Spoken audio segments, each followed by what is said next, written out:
اعوذ باللہ من الشیطان الرجیم پناہ مانگتا ہوں میں اللہ کی شیطان مردود سے۔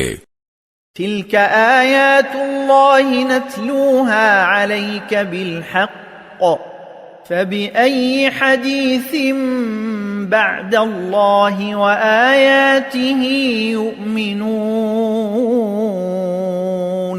یہ اللہ کی آیتیں ہیں جو ہم تمہیں ٹھیک ٹھیک پڑھ کر سنا رہے ہیں۔ اب اللہ اور اس کی آیتوں کے بعد کون سی بات ہے جس پر یہ لوگ ایمان لائیں گے؟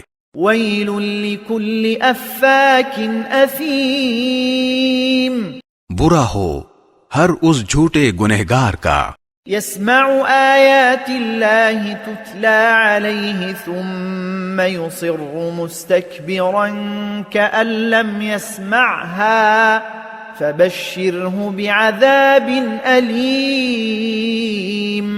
جو اللہ کی آیتیں سنتا ہے جبکہ وہ اسے پڑھ کر سنائی جا رہی ہوتی ہیں، پھر بھی وہ تکبر کے عالم میں اس طرح کفر پر اڑا رہتا ہے جیسے اس نے وہ آیتیں سنی ہی نہیں، لہذا ایسے شخص کو دردناک عذاب کی خوشخبری سنا دو۔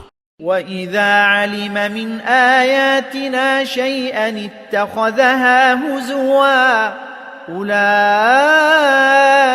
لَهُمْ عَذَابٌ مُهِينٌ۔ اور جب ہماری آیتوں میں سے کوئی آیت ایسے شخص کے علم میں آتی ہے تو وہ اس کا مذاق بناتا ہے، ایسے لوگوں کو وہ عذاب ہوگا جو ذلیل کر کے رکھ دے گا۔ من ورائهم جہنم ولا يغني عنهم ما كسبوا شيئا ولا ما اتخذوا من دون الله أولياء ولهم عذاب عظيم۔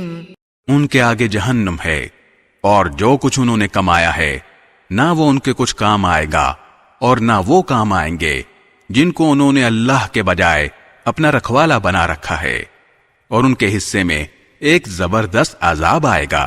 هذا هدى والذین كفروا بآیات ربهم لهم عذاب من رجز علیم۔